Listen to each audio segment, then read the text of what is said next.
having ourselves a little snow day. I'm gonna make it over the top cozy for you so you can feel it with me.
Drink caffeine, but I'm a little bit tired because I spent till 2 o'clock in the morning on Depop looking for vintage pants.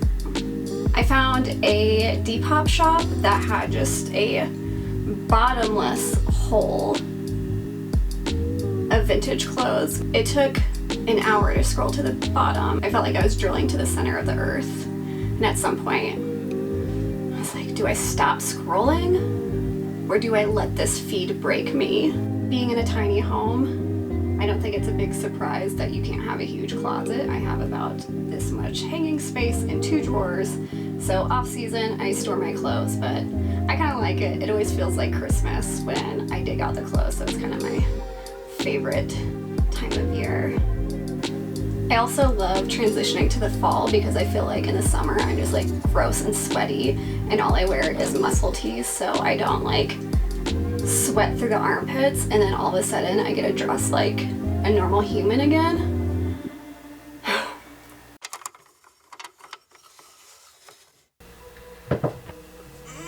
This literally feels like Christmas morning. I'm gonna be honest, I'm a little scared that there's spiders in here.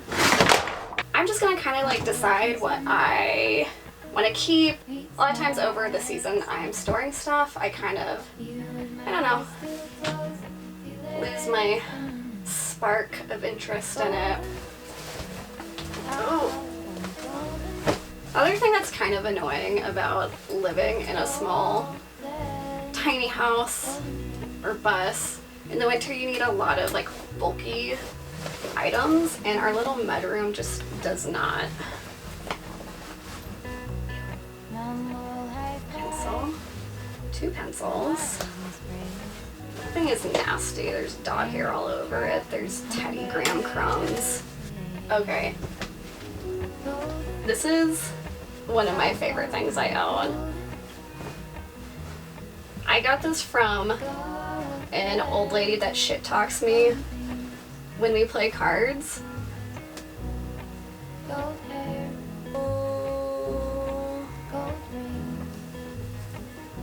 This isn't mine, this is Tom's, but it's this really cool Canada Ranger jacket, and I was pressuring him to get rid of it, and I'm so glad he didn't because I might steal it.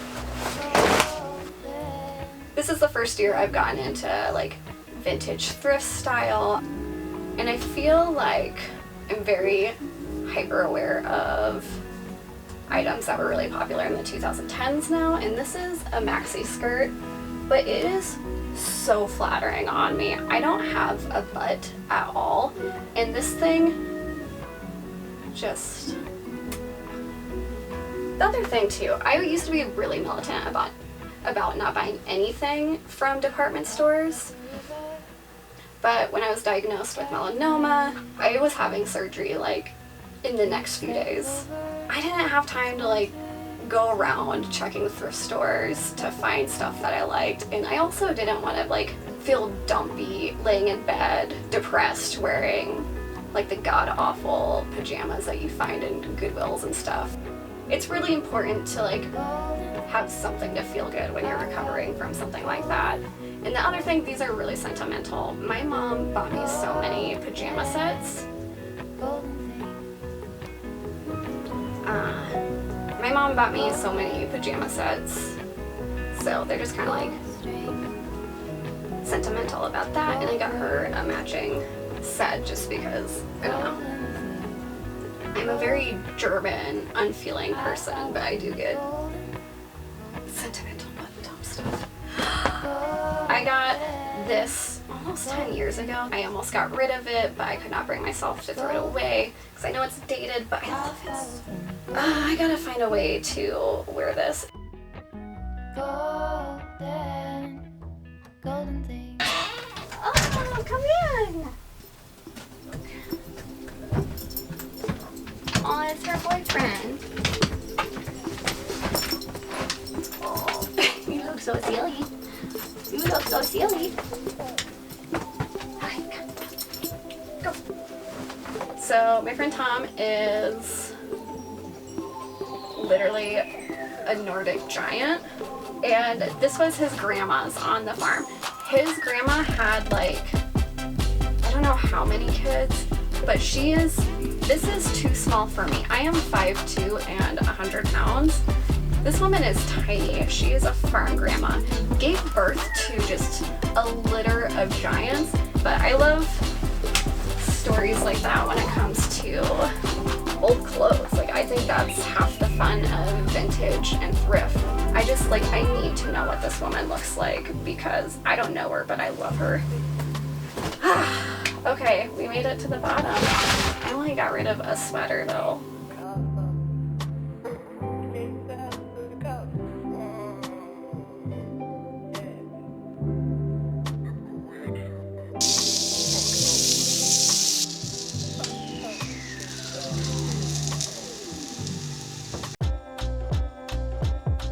When you're both Midwestern and you like something that says, hey, I like to have a good time around a bonfire.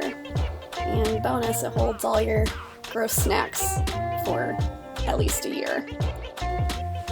While I love my 603 Wranglers, but I always feel like my baggy items look kind of frumpy with them. I'm just so small, I can't do both baggy pants and a baggy top, so I would like to find an alternative that is somewhere in between leggings and a straight leg, just because I do think the fit looks a little bit nicer. And plus bonus, I can fit my pants into my boots easy. Oh, where are we going? Next on the chopping block, is my farm grandma coverall. It's not the most warm and insulated thing, but keeps you from getting dirty. I noticed it had these two little snaps in back, and I've been wanting to make something to give me that snatched waistline instead of looking like a big ol' sack of potatoes. Which I did exactly that, but with a little bit more rum. Feels like a sweatshop in here. Could be watching Squid Games right now. I'm not mad about how it turned out, so be on the lookout for that mini. See what I mean with these jeans? Just anything baggy makes me look like a toddler. So I tried a few cursed outfits, mostly to concept check. I will say seeing it on camera has immensely helped when trying to put something together. I don't know how many times I've been filming where I've seen something I worn and I was like, oof. Anyone else use their curtain as a pin cushion? I think this as like a long sleeve collar dress might actually work. So I added it to my list to keep an eye out for like a long white collar shirt that's a little bit more fitted when I am out thrift shopping tomorrow. Nuts. At this time, I like to kind of fix anything that needs to be fixed or prepare what I'm storing so it's nice and ready to wear when I pull it out next spring. So check back next week. I am showing you what I got when I was out thrifting, plus a full capsule closet review. And Yeah.